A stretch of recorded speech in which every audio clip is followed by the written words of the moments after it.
आइए अब example number 7 देख लेते हैं। बेसिकली रिवैल्यूएशन पे बेस्ड था, इसलिए पिछले लेक्चर में हमने कंप्लीट नहीं किया, इस लेक्चर में कंप्लीट करते हैं। तो एक सेपरेट कंसेप्ट आपके पास में बन जाता है असेट की रिवैल्यूएशन से रिलेटेड। कहता है कि सर जी एच लिमिटेड आपके पास में है, एक्वायर करता है 16,000 शेयर्स, ठीक है। ऑफ आपके पास में 10 रुपये के हिसाब से है शेयर्स, मतलब कि 1,60,000 रुपये के हैं, ठीक है, कोई दिक्कत नहीं। कहते हैं एच लिमिटेड के अंदर ये परचेस करे गए, ठीक है। तो एच लिमिटेड एक्वायर कर रही है, मतलब कि ये होल्डिंग कंपनी है। एच लिमिटेड आपके पास में शेयर्स इसके परचेस किए जा रहे हैं, मतलब कि ये सब्सिडरी कंपनी है। इंपॉर्टेंट बात यह है कि सर जी परचेस कब किए जा रहे हैं, क्या साल की शुरुआत में किया जा रहा है? Answer is no. कहता है कि 1 अक्टूबर 2001 को करे जा रहे हैं। इंपॉर्टेंट पॉइंट है। कहता है कि आपके पास में कॉस्ट कितनी रहेगी, 3,06,800 में परचेज़ करें हमने, ठीक है। तो ये 16,000 शेयर्स 1 अक्टूबर को परचेज़ करें, कितने में परचेज़ करें, 3,06,800 में। कहते हैं प्रॉफिट एंड लॉस अकाउंट जो एस लिमिटेड के आपके पास में शो कर रहा है बैलेंस, वो 10,000 शो कर रहा है, ठीक है, कोई दिक्कत नहीं है। प्रॉफिट एंड लॉस अकाउंट जो है आपको ध्यान में रखना होता है। और इसके बाद कहता है कि प्लांट एंड मशीनरी जो एस लिमिटेड की है, कहता है बुक वैल्यू जो है 1,50,000 है 1 अप्रैल को आपके पास में। और आपके पास में कहता है कि कंसिडर करेंगे 1,80,000 आपके पास में जो रुपीज़ है। इंपॉर्टेंट बात है, ध्यान रखना। कहता है कि 1,50,000 जो है 1 अप्रैल की इन्फॉर्मेशन है, बुक वैल्यू इसी मशीन की। कहता है कि 1,80,000 कंसिडर करा on acquisition date. Acquisition date क्या है, 1 अक्टूबर की। तो सबसे पहले हमें यहाँ पे ये देखना पड़ेगा कि एग्जैक्टली बुक वैल्यू है कितनी।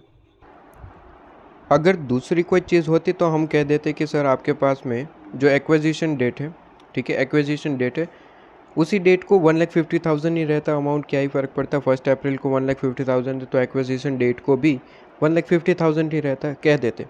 लेकिन यहाँ पे ध्यान रखने वाली बात यह है कि ये असेट है, प्लांट एंड मशीनरी है। हमें भूलना नहीं चाहिए प्लांट एंड मशीनरी है, डेप्रिसिएशन इस पे लगता है, ठीक है।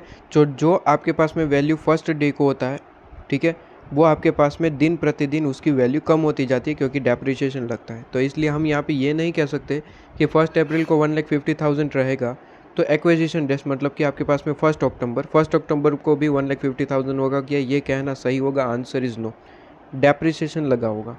तो 1 अक्टूबर तक का डेप्रिसिएशन मैं माइनस कर दूँ तो आपकी वैल्यू आ जाएगी कौन सी सर, 1 अक्टूबर को ये प्लांट एंड मशीनरी की बुक वैल्यू कितनी है, ये बुक वैल्यू आपको गिवन है और ये रिवैल्यूएशन करा गया है। यहाँ पे होता क्या है, बेसिकली हमें करना क्या होता है, जब भी असेट की रिवैल्यूएशन होती है हमें उसको कंपैरिजन करना होता है, ठीक है। अब कंपैरिजन करने के लिए वो सेम डेट पे होना ज़रूरी है। अब रिवैल्यूएशन जो है वो कौन सी डेट को करा गया है, 1 अक्टूबर को, तो इसकी बुक वैल्यू भी 1 अक्टूबर की चाहिए हमको। ये 1 अप्रैल की गिवन है, तो 1 अप्रैल की गिवन है, सबसे पहले 1 अक्टूबर को कन्वर्ट करेंगे। तो देखना पड़ेगा सर डेप्रिसिएशन का रेट क्या है, कहाँ नहीं इन लोगों ने। कहता है शेयर कैपिटल आपके पास में है 2 लाख। देखिए सब्सिडरी कंपनी की शेयर कैपिटल कितनी है, 2 लाख। हमने कितनी परचेस कर ली सर, 16,000 इंटू 10, 1,60,000, ठीक है। तो परसेंटेज आप जो है निकाल सकते हैं कि आपकी कितनी परसेंट होल्डिंग है, ठीक है। कैसे निकालेंगे, 1,60,000 डिवाइड बाई 2 लाख, तो आपके पास में आंसर आ जाएगा 1,60,000 डिवाइड बाई 2 लाख। और परसेंटेज करेंगे 80% आपके पास में होल्डिंग है, ये भी पता चल गया। लो जी, इसके बाद आगे क्या कहते हैं, जनरल रिजर्व वगैरह गिवन है, ठीक है, उसके रिलेटेड तो कोई दिक्कत नहीं है। इसके बाद कहता है कि प्रॉफिट एंड लॉस अकाउंट आपके पास में है, ठीक है, कोई दिक्कत नहीं है। और आपके पास में आगे क्या चीज़ें हैं, land and building, plant and machinery वगैरह चीज़ें गिवन है, ठीक है। प्लांट एंड मशीनरी आपके पास में ये 31 मार्च की बैलेंस शीट की इन्फॉर्मेशन है, तो बैलेंस शीट की इन्फॉर्मेशन इसलिए 31 मार्च की इन्फॉर्मेशन दे रहा है। कहता है प्लांट एंड मशीनरी जो है एस लिमिटेड की बात कर रहे हैं तो 1,35,000 की है।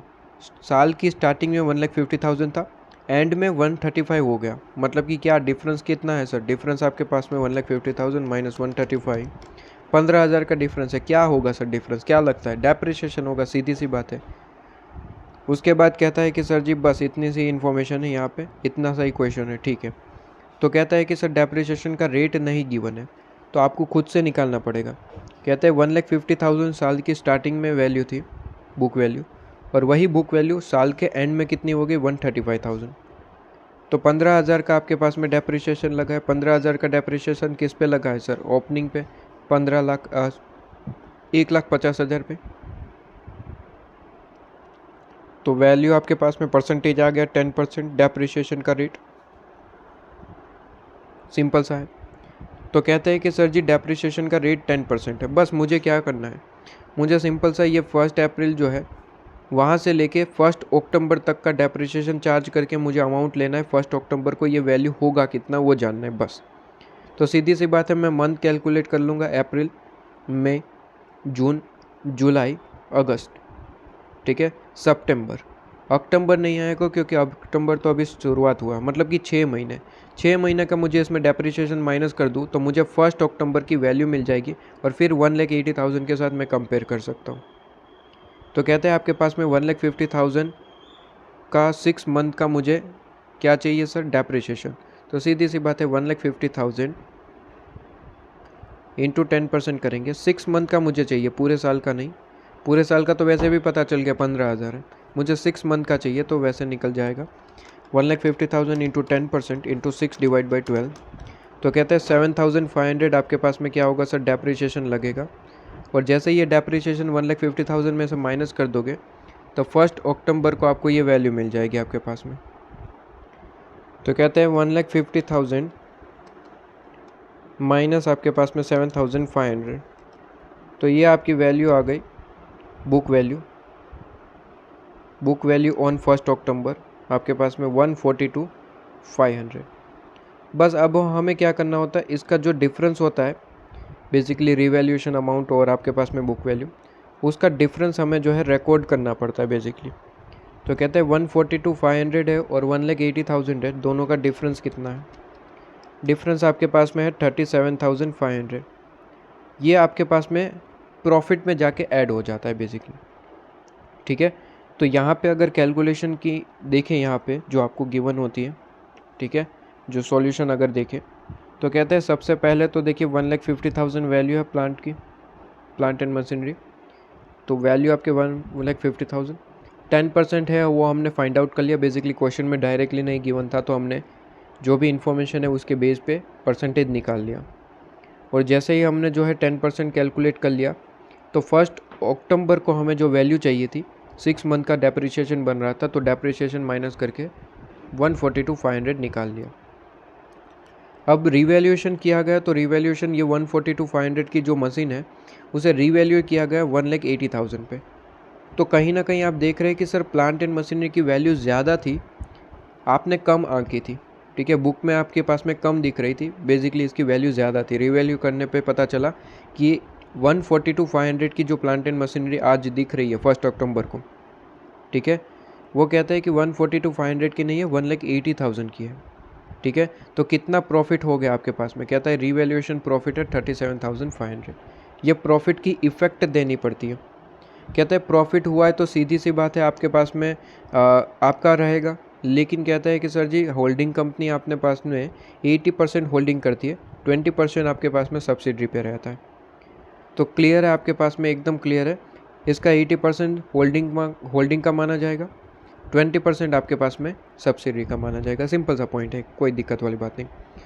जब भी रिवैल्यूएशन होता है तो 2 पॉइंट निकल के आते हैं सर। सबसे पहले तो एक प्रॉफिट आपने जो है बांट दिया, ठीक है।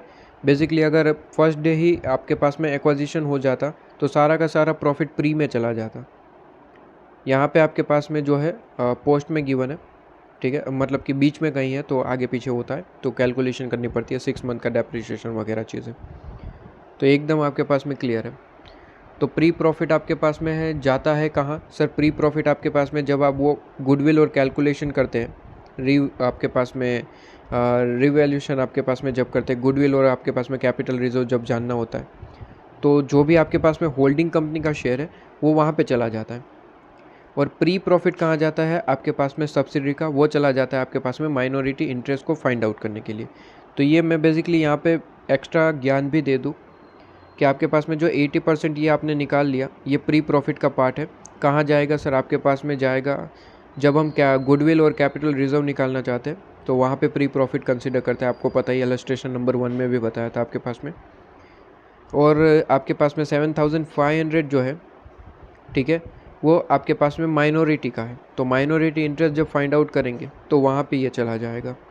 तो ऐसे क्वेश्चन है तो वहाँ पे देखेंगे, यहाँ पे आपको समझ नहीं आएगा बेसिकली।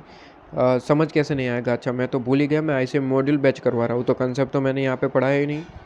ठीक है, यहाँ पे तो समझा जाता है कि सर कंसेप्ट तो आप खुद से पढ़ के आ रहे हैं, आईसीएम मॉड्यूल बैच है, यहाँ पे क्वेश्चन सोल्व करवाए जाते, कंसेप्ट नहीं। ठीक है सर, तो ये चीज़ तो आप वैसे भी करके आ रहे हो, तो आपको तो समझ आ रहा होगा। ठीक है, अब दो ही चीज़ें होती है, ध्यान रखिए सर। जब रिवैल्यूएशन करते हैं तो दो पॉइंट का इफेक्ट देना पड़ता है। सबसे पहले तो एक आपके पास में रिवैल्यूएशन प्रॉफिट, ठीक है, और दूसरा एक और पॉइंट होता है डेप्रिसिएशन। तो डेप्रिसिएशन में भी गलती हो जाती है। कैसे गलती हो गई सर? देखिए सिंपल सी बात समझिए, 1 अक्टूबर को ये वैल्यू बुक में कितनी दिख रही थी? 142,500 सर, लेकिन असल में इसकी वैल्यू है कितनी? 1,80,000 सर जी। तो बात समझे सर, डेप्रिसिएशन आपने लगाया कितने पे होगा सर? 142,500 पे डेप्रिसिएशन चलता जा रहा होगा, लगाना कितने पे था? 180 पे।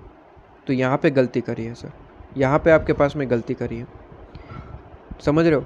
यहाँ पे आपके पास में क्या करा है सर? गलती करी है, डेप्रिसिएशन गलत चार्ज कर दिया। डेप्रिसिएशन ज़्यादा बन रहा था, 1,80,000 पे बन रहा था, आपने चार्ज कितने में किया होगा सर? 1,50,000 वगैरह पे करा होगा आपने, 10% कैलकुलेट करा उस तरीके से। तो सिंपल सा बात है आपके पास में, अगर यहाँ पे कैलकुलेशन करें तो 1 अक्टूबर को हमने करा है, तो पहले की बात जाने दो, पहले की बात तो जो डेप्रिसिएशन चार्ज किया वो तो चलो सही है, ठीक है, हम मान के चलेंगे। जब रिवैल्यूएशन होता है तब से यहाँ पे देखना पड़ता है। तो कहता है 1 अक्टूबर से आपके पास में, 1 अक्टूबर से आपके पास में कहता है 31 मार्च तक आपके पास में। तो कितने मंथ होते हैं सर? 6 मंथ। 6 मंथ का और इंटरेस्ट कितना बन रहा है, और आपके पास में डेप्रिसिएशन कितना बन रहा है? आपको वैसे भी पता है, 7,500 कैलकुलेट किया हमने। ठीक है, 7,500। अगर 1,80,000 पे डेप्रिसिएशन बनता 6 महीने का, तो वो कितना बनता? तो कहता है 1,80,000 इंटू 10% इंटू 6/12। तो कहता है कि इस पे बनता 9,000। तो कहीं ना कहीं आप देख रहे हैं सर, आपने 7,500 चार्ज किया होगा, बेशक आपने यही चार्ज किया होगा क्योंकि बुक वैल्यू आपने ये लिख रखी है, लेकिन चार्ज करना कितना था सर? 9,000। तो डेप्रिसिएशन कम चार्ज किया आपके पास में, और ज़्यादा चार्ज करने की ज़रूरत है। 7,500 तो ऑलरेडी चार्ज कर चुके, और कितना चार्ज करने की ज़रूरत है? कहता है कि सर डिफरेंस कितना आ रहा है? कहता है सर जी 1,500 का डिफरेंस आ रहा है, 1,500 और डेप्रिसिएशन चार्ज करना है, और लेस करना है बेसिकली डेप्रिसिएशन के नाम पे। तो कहता है 1,500 आप माइनस करेंगे, और ठीक है 1,500 और माइनस करेंगे आपके पास में। तो आपके पास में 1,500 है, तो सीधी सी बात है, ये डेप्रिसिएशन हो, लॉस हो, प्रॉफिट हो, कुछ भी हो, बट जाता है दोनों में। तो बेसिकली आपके पास में जब एनालिसिस ऑफ प्रॉफिट अगर आप बना रहे हैं तो वहाँ पे आपके पास में डेप्रिसिएशन माइनस हो जाता है। तो यहाँ पे पूरी वर्किंग नोट नहीं है, लेकिन फुल फ्लेज क्वेश्चन आएगा तो मैं डिटेल में वहाँ पे बताऊँगा। हालांकि आपने पढ़ रखे होगे, फिर भी मैं वहाँ पे बताऊँगा।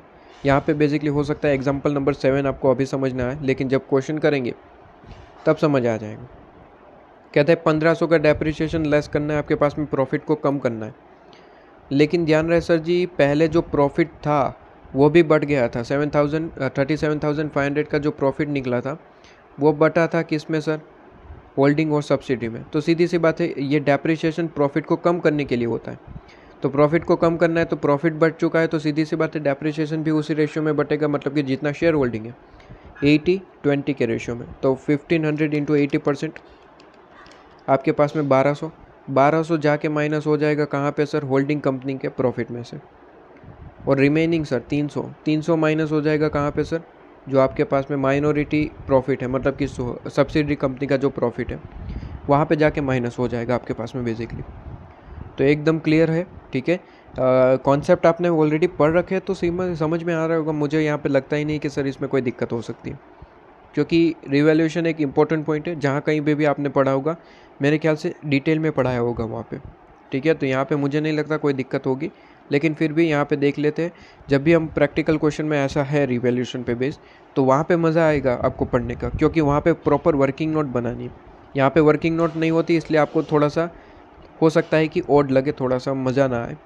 लेकिन वहाँ पे तो प्रॉपर वर्किंग नोट बनाना, तो एक एक चीज़ का कहाँ एंट्री जाता है वहाँ पे समझ आता है आपको। तो देखेंगे आपके पास में है इलस्ट्रेशन प्रैक्टिकल क्वेश्चन खूब सारे, तो कहीं ना कहीं आपके पास में 2-3 बार आपको जो है रिवीजन देखने को मिलेगा। ठीक है।